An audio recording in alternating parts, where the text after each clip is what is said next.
Hello friends, you are once again welcome to Easy English with NS। आज दोस्तों मैं आपको टेंस सिखाने जा रहा हूँ। I am going to teach you tense today. इसमें सबसे पहले हम प्रेजेंट इंडेफिनिट टेंस को लेते हैं। फॉर्मेलिटी करने की कोई आवश्यकता नहीं है क्योंकि आप सभी को पता है कि टेंस 3 प्रकार के होते हैं, प्रत्येक के 4 भाग होते हैं। ये इन बातों में ना ध्यान देते हुए सीधे कम टू द पॉइंट मुद्दे पर आते हैं, सही बात पर आते हैं। पहले प्रेजेंट इंडेफिनिट टेंस लेते हैं। सबसे पहले इसकी पहचान देखते हैं हिंदी में। हिंदी के वाक्यों के अंत में ता है, ती है, तय है, ता हूँ या ती हूँ आदि आते हैं। ये इसकी पहचान है हिंदी के वाक्यों में। फिर इस टेंस की कुछ बेसिक जानकारी इस प्रकार है। इस टेंस में मेन वर्ब की फर्स्ट फॉर्म का प्रयोग किया जाता है। मेन वर्ब की फर्स्ट फॉर्म होती है ना, आस्क यानी पूछना, अलाउ यानी अनुमति देना, अरव यानी पहुंचना। जो मेन वर्ब की फर्स्ट फॉर्म होती है पहली, इसका प्रयोग होता है। फिर इस टेंस की सारी क्रियाएं यानी हेल्पिंग वर्ब्स डू और डज होती है। ये दो इस टेंस की सारी क्रियाएं होती है, पहली है डू और दूसरी है डज। ध्यान रखना दोस्तों, डू का प्रयोग आई, यू, दे, वी और प्लूरल सब्जेक्ट्स के साथ होता है। प्लूरल सब्जेक्ट्स यानी बहुवचन करता। इस टेंस के अनुसार आई बहुवचन की कैटेगरी में आता है, यू, दे, वी और कोई भी प्लूरल प्लूरल सब्जेक्ट जैसे बच्चे, गायें, पुस्तकें, ये सब प्लूरल होते हैं। डज का प्रयोग ही, शी, इट और एक वचन कर्ताओं के साथ होता है। ही, शी, इट और सिंगुलर सब्जेक्ट से यानी एक वचन कर्ताओं के साथ होता है। लेकिन इस टेंस की सबसे इम्पोर्टेंट बात यह है, नोट लिखा है यहाँ पर, ध्यान दो दोस्तों, ये बहुत इम्पोर्टेंट चीज़ है इसकी। इस टेंस के अफर्मेटिव सेंटेंसेज होते हैं सकारात्मक वाक्यों में हेल्पिंग वर्ब का प्रयोग नहीं होता है। इस टेंस के अफर्मेटिव सेंटेंसेज यानी सकारात्मक वाक्यों में हेल्पिंग वर्ब्स का प्रयोग नहीं होता है। और हेल्पिंग वर्ब्स इस टेंस की होती है डू और डज। अब अफर्मेटिव सेंटेंस के कुछ नियम होते हैं, किस प्रकार बनते हैं दोस्तों। इसमें पहला नियम है, अफर्मेटिव सेंटेंसेज में सब्जेक्ट यानी कर्ता आई, यू, दे, वी यानी ये है ना डू वाले।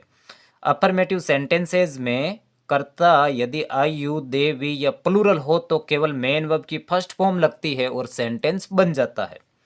कैसे? ये अफर्मेटिव सेंटेंस है, जैसे ये उदाहरण के तौर पर आपको बताया है। इसका पैटर्न बनता है, सबसे पहले सब्जेक्ट, फिर मेन वर्ब की फर्स्ट फॉर्म आएगी। ध्यान रखना, ये लिखा है ऊपर नियम, आई, यू, दे, वी या प्लूरल हो तो केवल मेन वर्ब की फर्स्ट फॉर्म लगाने से सब्जेक्ट सेंटेंस बन जाता है। इसका पैटर्न देखो, सबसे पहले सब्जेक्ट, फिर मेन वर्ब की फर्स्ट फॉर्म और उसके बाद ऑब्जेक्ट। जैसे ये वाक्य है, मैं उपन्यास पढ़ता हूँ। अब इसकी इंग्लिश बनाएंगे तो सबसे पहले इसमें सब्जेक्ट लेंगे। सब्जेक्ट यानी कर्ता। कर्ता की पहचान होता है, वाक्य में जो काम को करने वाला होता है वे कर्ता होता है। इस वाक्य में करने वाला मैं है तो ये सब्जेक्ट है, 1 नंबर पर इसको लगाएं। फिर 2 नंबर पर आपको मेन वर्ब लगानी है। मेन वर्ब की पहचान नहीं होती है दोस्तों तो बहुत आसान है। सेंटेंस के पीछे देखो, पीछे क्या आया हुआ है, पढ़ता हूँ। पढ़ता हूँ तो ये पढ़ना यहाँ पर मेन वर्ब है। पढ़ना को इंग्लिश में बोलते हैं रीड, इसकी फर्स्ट फॉर्म ही आएगी आई रीड।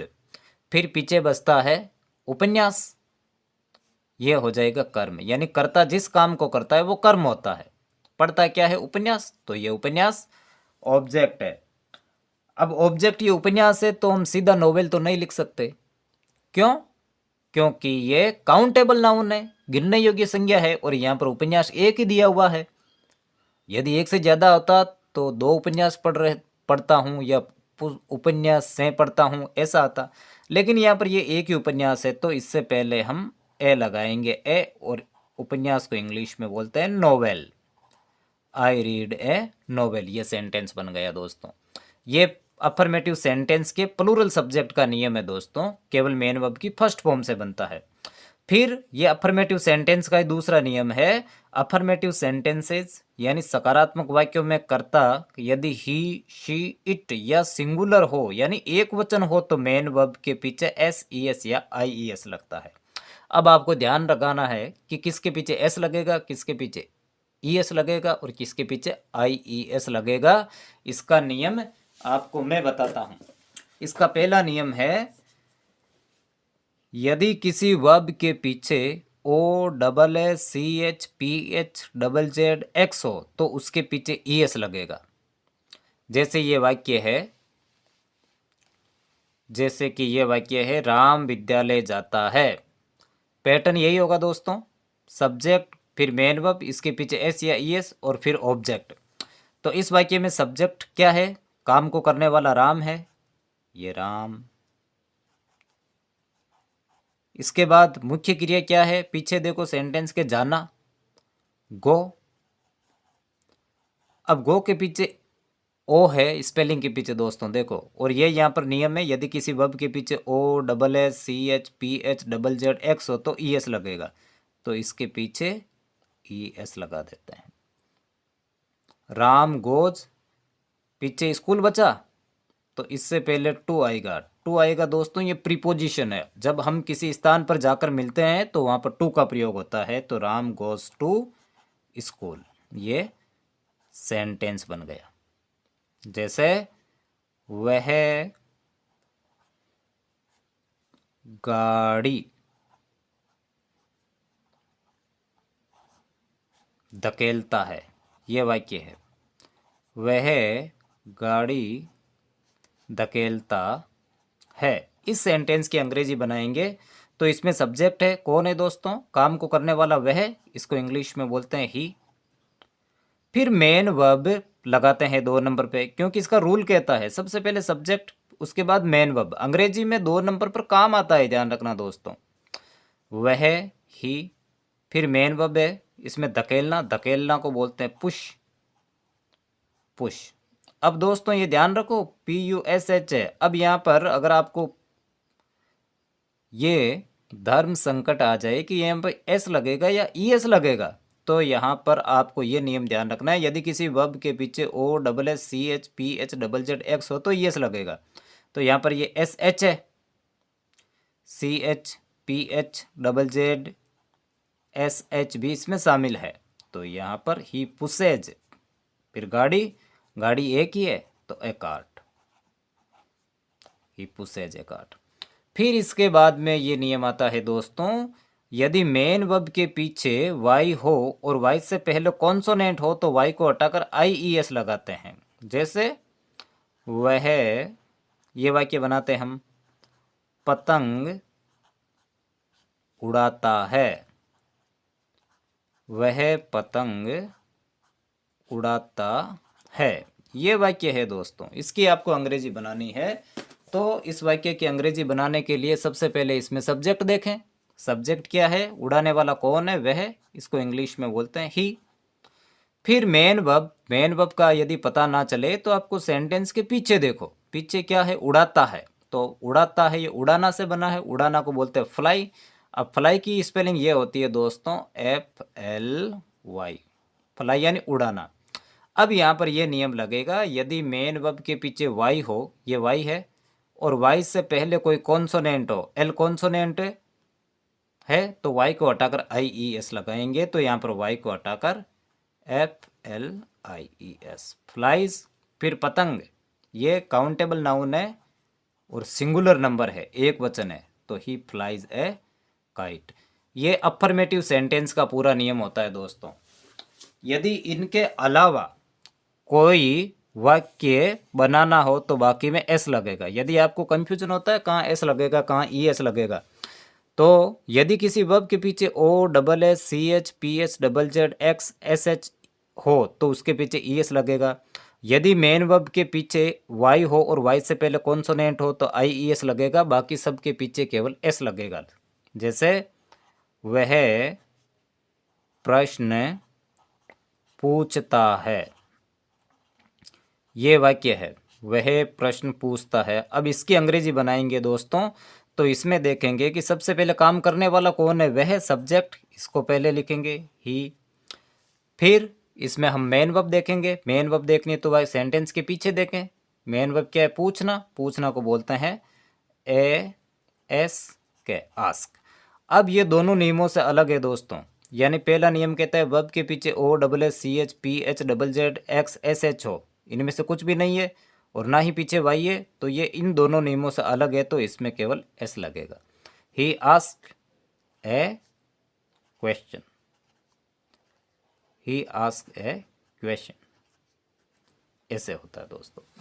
लेकिन दोस्तों ध्यान रखना, केवल इस टेंस के अफर्मेटिव सेंटेंस में हेल्पिंग वर्ब का प्रयोग नहीं होता है। अफर्मेटिव सेंटेंस के अलावा बाकी सभी वाक्यों में हेल्पिंग वर्ब्स का प्रयोग होता है।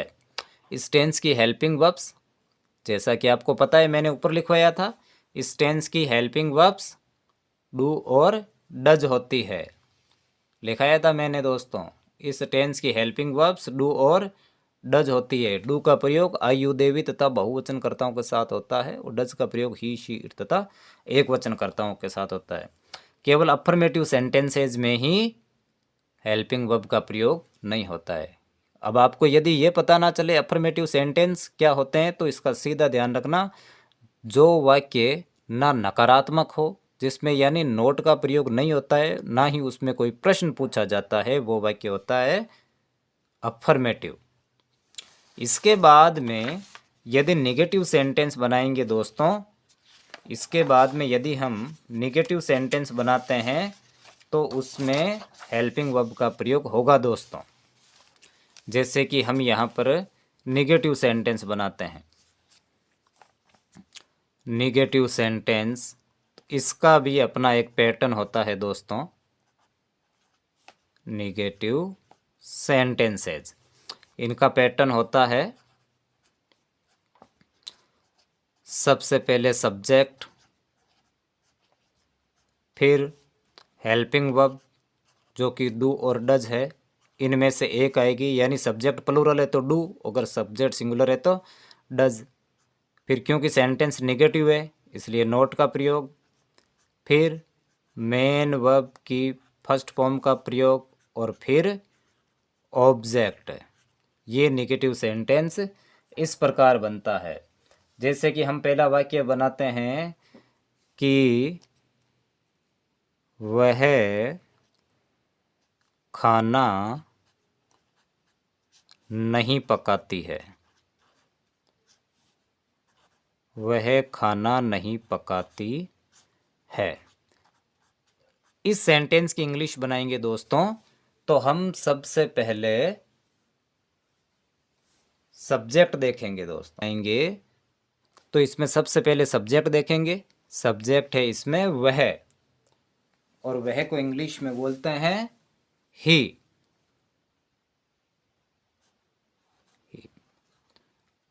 अब ही क्योंकि एक वचन है, सिंगुलर है, तो इसके साथ हेल्पिंग वर्ब आएगी डज, फिर आएगा नोट, फिर मेन वर्ब क्या है इसमें, पीछे देखो पकाना, शी डज नॉट कुक, फिर आएगा पीछे food, she does not cook food. ये इस प्रकार से इसका निगेटिव सेंटेंस बना, सिंगुलर सब्जेक्ट वाला। यदि प्लूरल का बनाना है तो जैसे तुम पत्र नहीं लिखते हो,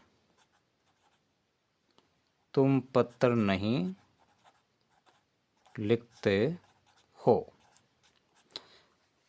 इसका नेगेटिव बनाना है तो सबसे पहले सब्जेक्ट, वाक्य में काम को करने वाला सब्जेक्ट होता है, इसमें काम करने वाला तुम है, यू। ये प्लूरल सब्जेक्ट है तो इसके साथ हेल्पिंग वर्ब आएगी डू, फिर नेगेटिव सेंटेंस है तो इसके साथ आएगा नोट, फिर मेन वर्ब आएगी। मेन वर्ब क्या है, लिखना,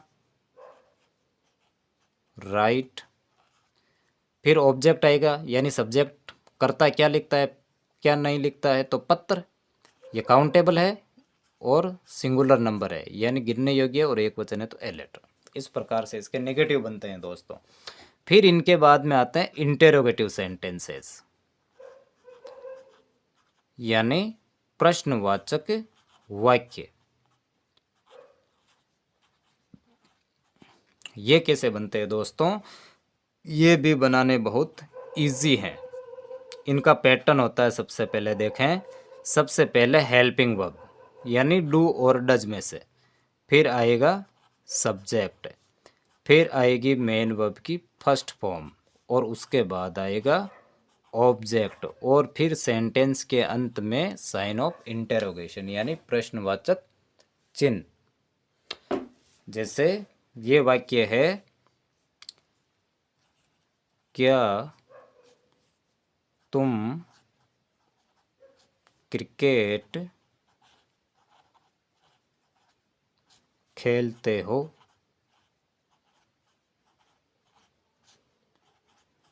ये वाक्य है जैसे क्या तुम क्रिकेट खेलते हो। अब इस वाक्य की हम अंग्रेजी बनाएंगे तो इसमें सबसे पहले हम हेल्पिंग वर्ब का प्रयोग करेंगे और इस टेंस की हेल्पिंग वर्ब होती है डू और डज। डू का प्रयोग प्लूरल सब्जेक्ट के साथ होता है, डज का प्रयोग सिंगुलर सब्जेक्ट के साथ होता है। अब यहाँ पर जैसा ये सब्जेक्ट रहेगा उसी प्रकार की हेल्पिंग वर्ब आएगी, यानी यदि सब्जेक्ट प्लूरल होगा तो डू का प्रयोग होगा, यदि सब्जेक्ट सिंगुलर होगा तो डज का प्रयोग होगा। अब यहाँ पर इस वाक्य में सब्जेक्ट है यानी खेलने वाला तुम है दोस्तों, ये प्लूरल है तो यहाँ पर डू का प्रयोग होगा। फिर 2 नंबर पर सब्जेक्ट है ये यू, फिर 3 नंबर पर मेन वर्ब है, मेन वर्ब को ढूंढना है तो पीछे देखो खेलना, मेन वर्ब की ये फर्स्ट फॉर्म हो जाएगी प्ले, फिर पीछे ऑब्जेक्ट बच गया यानी करता क्या करता है, क्रिकेट खेलता है तो ये पीछे क्रिकेट बचा, ये प्रश्नवाचक चिन्ह। अभी ये वाक्य है जैसे सिंगुलर का, क्या वह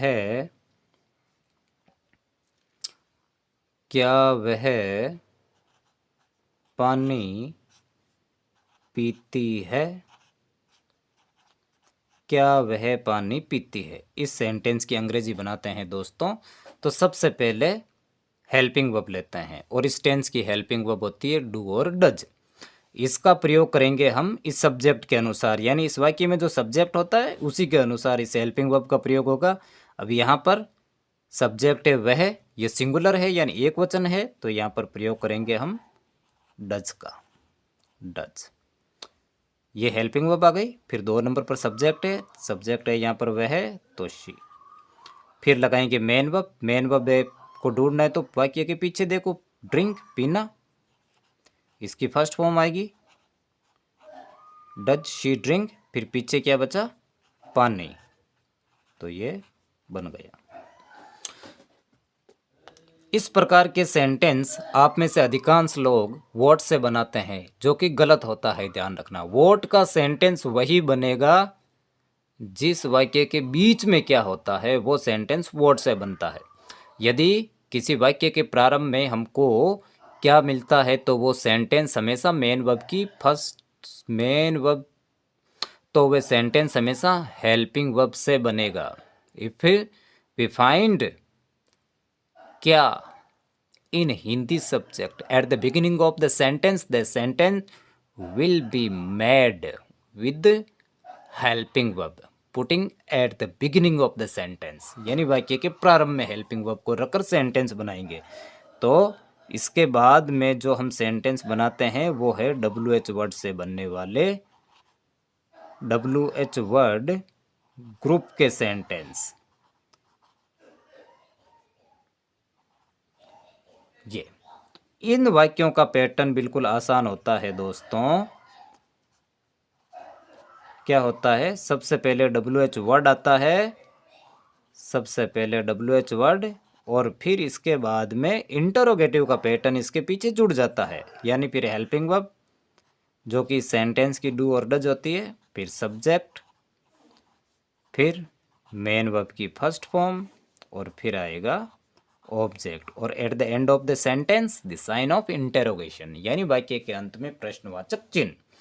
ये वाक्य कैसे बनते हैं, इस प्रकार के WH वर्ड से बनने वाले वाक्यों के बीच में क्या आता है, जैसे तुम क्या करते हो। इस वाक्य की अंग्रेजी बनाते हैं तो सबसे पहले WH वर्ड लगाते हैं। WH वर्ड की पहचान होती है हिंदी के वाक्य में जिस शब्द से प्रश्न पूछा जाता है वो होता है WH वर्ड। इस वाक्य में प्रश्न किससे पूछा जा रहा है? क्या से। यदि क्या को हटा देते हैं तो इसमें कोई प्रश्न नहीं रह जाता, तो जिस शब्द से प्रश्न पूछा जाता है वो होता है WH वर्ड। तो क्या को इंग्लिश में लगाते हैं, बोलते हैं वॉट, ये सबसे पहले लगाएंगे वॉट। फिर इसके बाद में लगाएंगे हेल्पिंग वर्ब 2 नंबर पर, वो आएगी सब्जेक्ट के अनुसार। सब्जेक्ट यहाँ पर तुम है तो यहाँ पर आएगी हेल्पिंग वर्ब डू, क्योंकि तुम बहुवचन होता है। फिर ये सब्जेक्ट यू। फिर मेन वर्ब है इसमें, पीछे देखो करना, व्हाट डू यू डू। ये पहला सेंटेंस। दूसरा सेंटेंस बताते हैं, वह क्यों रोती है। इस सेंटेंस की इंग्लिश बनाते हैं दोस्तों, तो बहुत आसान है। सबसे पहले इसके अंदर WH वर्ड देखो। WH वर्ड क्या है? क्यों। एक चीज़ नोट करना, ये क्या, क्यों, कहाँ, कैसे, कभी इस प्रकार के सेंटेंस में आते हैं, वो वाक्य के बीच में आते हैं। क्यों, क्या को इंग्लिश में बोलते हैं वाई। ये WH वर्ड। उसके बाद में लगाते हैं हेल्पिंग वर्ब। 2 नंबर पर हेल्पिंग वर्ब आएगी, वो आएगी सब्जेक्ट के अनुसार। इस वाक्य के अंदर सब्जेक्ट है वह, ये सिंगुलर है तो यहाँ पर डज। फिर इसके बाद में सब्जेक्ट शी। फिर आता है मेन वर्ब यानी वीप, वह क्यों रोती है। इसके बाद में दोस्तों इस टेंस की सबसे इम्पोर्टेंट चीज जो आपके परीक्षा में पूछी जाती है वो होती है correct form of the verb. वो भरने के नियम होते हैं कुछ, जिनको बोलते हैं एडवर्ब्स ऑफ टाइम। इस टेंस के एडवर्ब्स ऑफ टाइम यानी समय से संबंधित क्रिया विशेषण। समय से संबंधित क्रिया विशेषण। तो ये नियम है दोस्तों लिखना, यदि अंग्रेजी के किसी वाक्य में यदि अंग्रेजी के किसी वाक्य में यदि अंग्रेजी के किसी वाक्य में always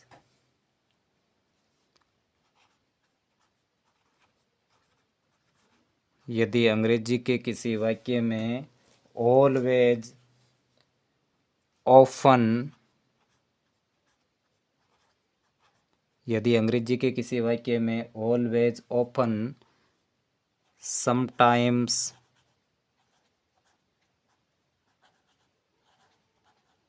always, often, sometimes, usually,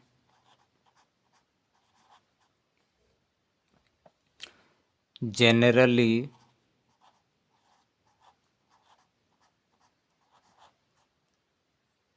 frequently,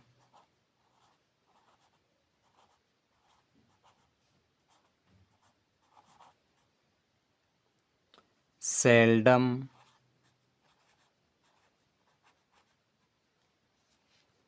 rarely,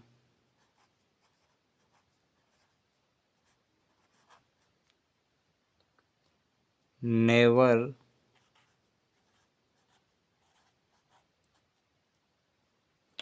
regularly,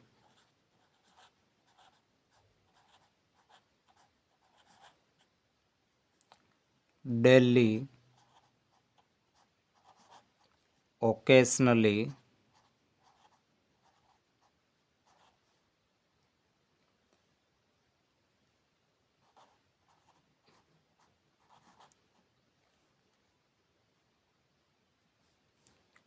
या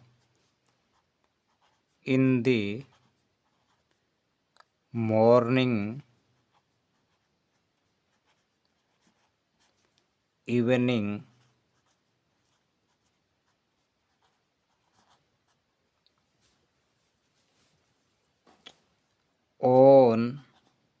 इसके बाद में Sunday, Monday, Tuesday, Wednesday, Thursday, Friday, यानी ये कुछ भी आ जाए, या ईच या एवरी के साथ डे, वीक, मंथ,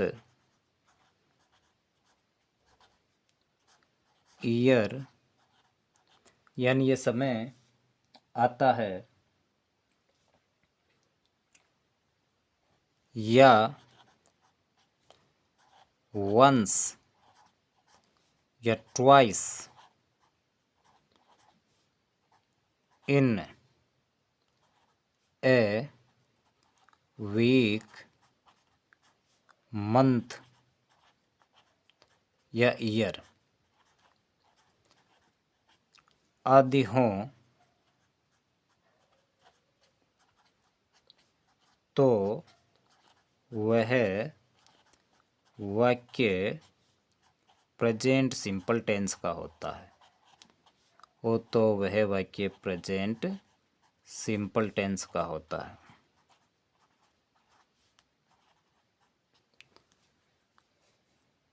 वह वाक्य प्रेजेंट सिंपल टेंस का होता है। अब आपकी क्वेश्चन किस प्रकार से आता है दोस्तों, ये आपको ध्यान रखना है। ये क्वेश्चन ऐसा आता है, fill in the blanks,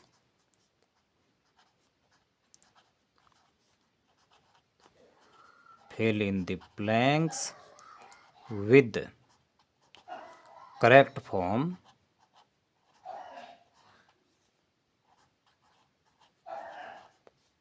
of the verbs। इस प्रकार के, जैसे मैं यहाँ पर लिख रहा हूँ, आप ध्यान देना। आई ऑफन, ये खाली जगह आएगी ऐसे, ये यहाँ पर कोष्टक में आएगा स्टडी टिल लेट नाइट। ये पहला सेंटेंस। इसके बाद में सेंटेंस नंबर 2, ही ऑलवेज, ऐसे खाली जगह,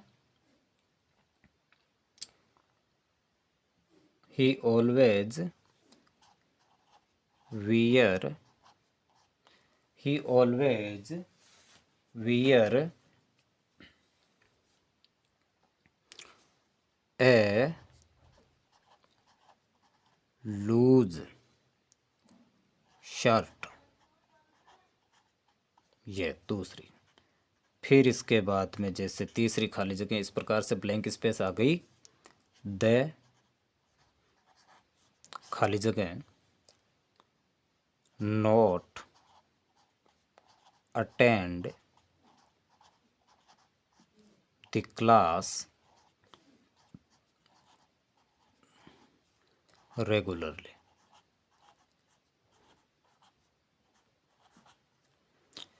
फिर इसके बाद में नंबर 4, ये ब्लैंक स्पेस ऐसे आ गई, सबसे पहले खाली जगह, फिर ये यू आ गया यहाँ पर, फिर खाली जगह यानी ब्लैंक स्पेस, फिर ये कोष्टक में आ गया go to school on Sunday, पीछे साइन ऑफ इंटरोगेशन यानी प्रश्नवाचक चिन्ह। फिर blank space number 5, she blank space not wash her clothes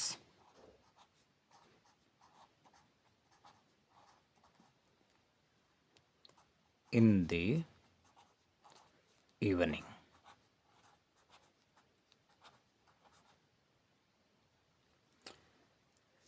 फिर ये blank space number 6, he never, फिर ये ब्लैंक स्पेस, फिर ये ट्राई, फिर हिज, फिर बेस्ट। फिर ये blank space number 7, a mother, blank space love her child, blank space number 9।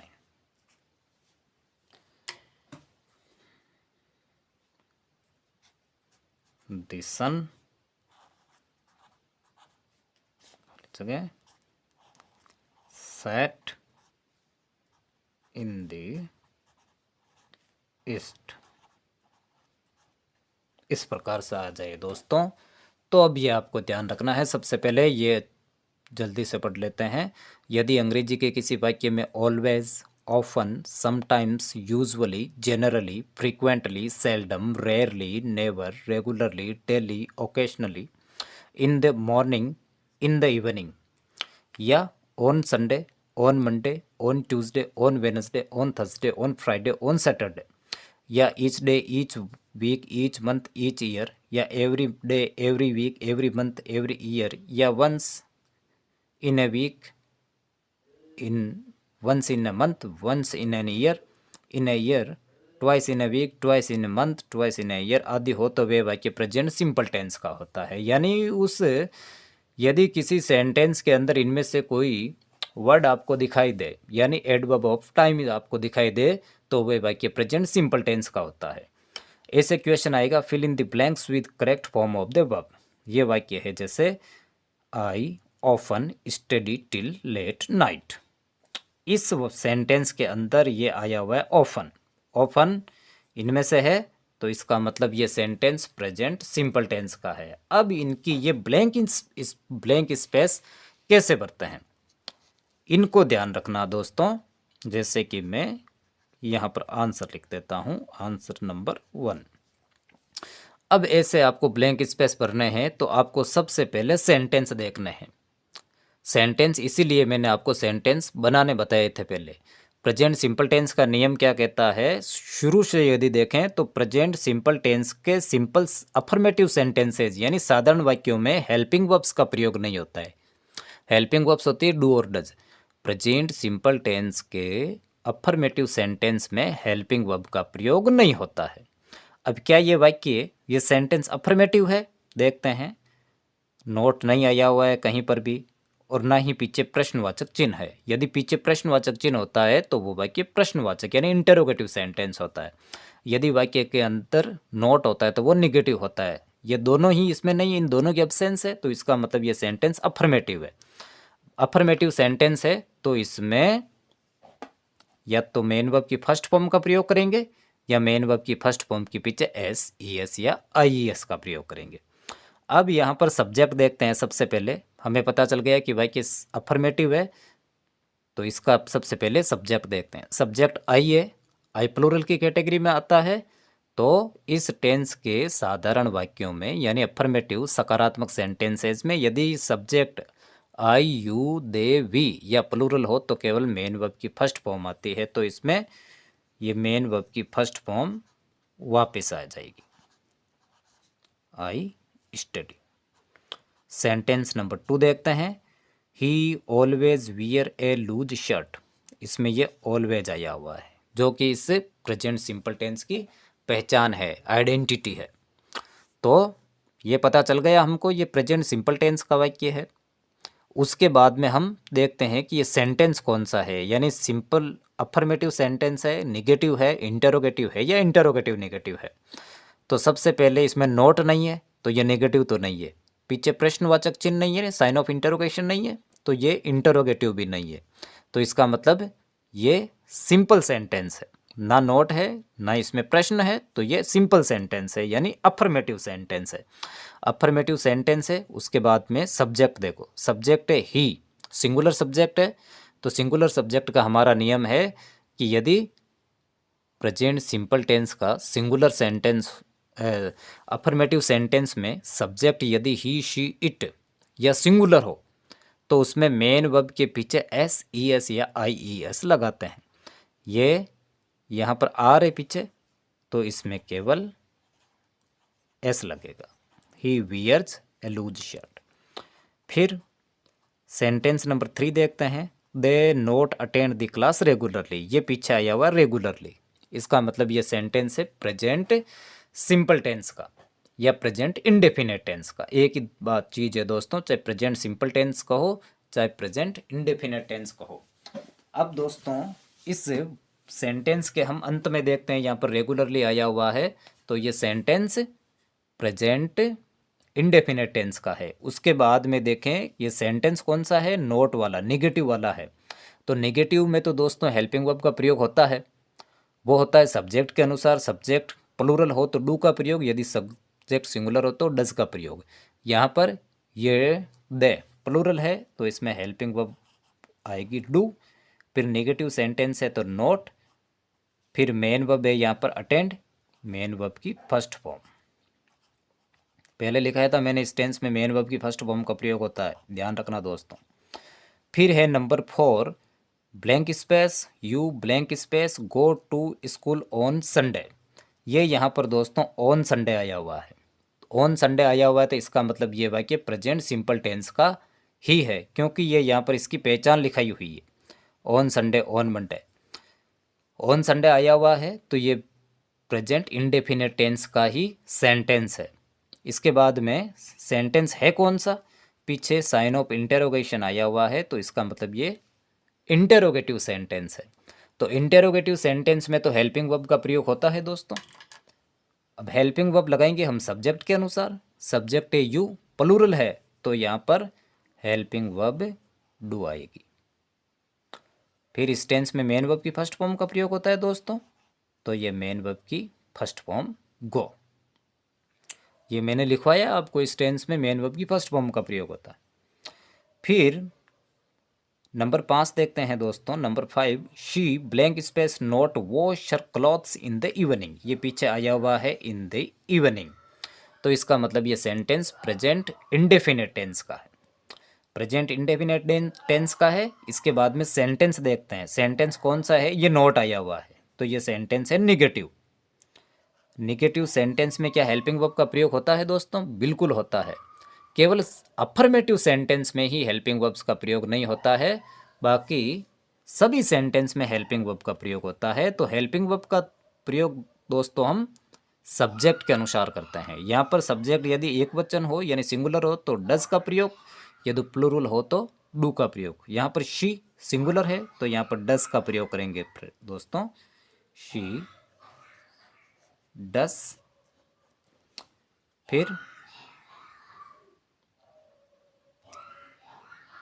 Not, फिर मेन वर्ब है दोस्तों wash, she does not wash. फिर छठा सेंटेंस देखते हैं दोस्तों, he never try his best. ये ही है, इसके बाद में ये नेवर आया हुआ है। इस टेंस की पहचान है दोस्तों, इसमें मैंने लिखाया है आपको, ऑलवेज ओपन समटाइम्स। ये नेवर प्रेजेंट सिंपल टेंस की या प्रेजेंट इंडेफिनेट टेंस की पहचान है। ये नेवर है तो इसका मतलब ये प्रेजेंट इंडेफिनेट टेंस है। फिर इसके बाद में सेंटेंस देखें दोस्तों, नोट कहीं भी नहीं है और ना ही पीछे प्रश्नवाचक है चिन्ह है, तो ये अफर्मेटिव सेंटेंस है। अफर्मेटिव सेंटेंस का नियम क्या होता है, यदि सब्जेक्ट प्लूरल हो तो केवल मेन वर्ब की फर्स्ट फॉर्म आती है, यदि सब्जेक्ट सिंगुलर हो तो मेन वर्ब की फर्स्ट फॉर्म के पीछे एस ई एस या आई ई एस लगाते हैं।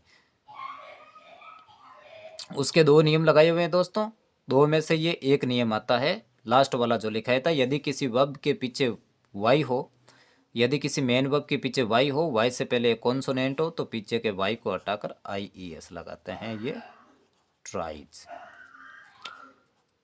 अब रूल नंबर इसमें दूसरा लगा। और अब यहाँ पर 7 नंबर देखते हैं, number 7, a mother blank space love her child. अब दोस्तों आपको इस सेंटेंस के अंदर कोई एडवर्ब ऑफ टाइम नहीं मिल रहा है। इसका एक कारण है दोस्तों, ये एक नेचर होता है माँ का, ये ट्रूथ है, एक हैबिचुअल ट्रूथ है, यानी एक माँ अपने बच्चे से प्रेम करती है।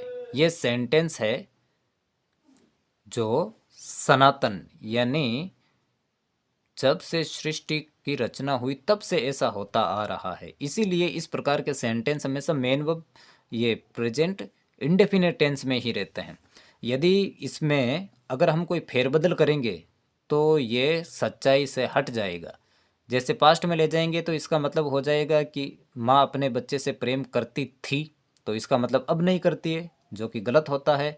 यदि फ्यूचर में लगाएंगे तो माँ अपने बच्चे से प्रेम करेगी, तो वो भी गलत होगा, क्योंकि आज भी करती है। तो इस प्रकार के सेंटेंस ये हैबिचुअल ट्रूथ है, ये हमेशा प्रेजेंट सिंपल टेंस में आता है। अब इसमें सेंटेंस देखें, सेंटेंस है सिंपल यानी अफर्मेटिव सेंटेंस है। अफर्मेटिव सेंटेंस है तो हेल्पिंग वर्ब का प्रयोग नहीं करेंगे। सब्जेक्ट सिंगुलर हो तो मेन वर्ब के पीछे एस ई एस या आई ई एस लगाएंगे। ए मदर ये सिंगुलर सब्जेक्ट है तो मेन वर्ब के पीछे केवल एस लगेगा, क्योंकि इसमें पहले ई आया हुआ है। फिर नंबर 8 है दोस्तों, the sun set in the east. इसके अंदर भी कोई एडवर्ब ऑफ टाइम नहीं है, लेकिन ये यूनिवर्सल ट्रूथ है, यानी ये सार्वभौमिक सत्य है कि सूरज पूर्व में अस्त होता है।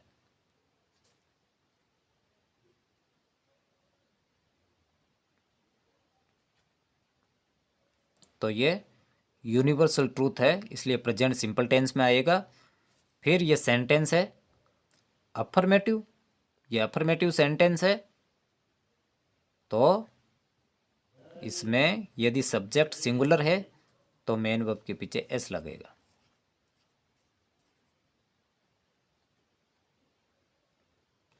ये थोड़ा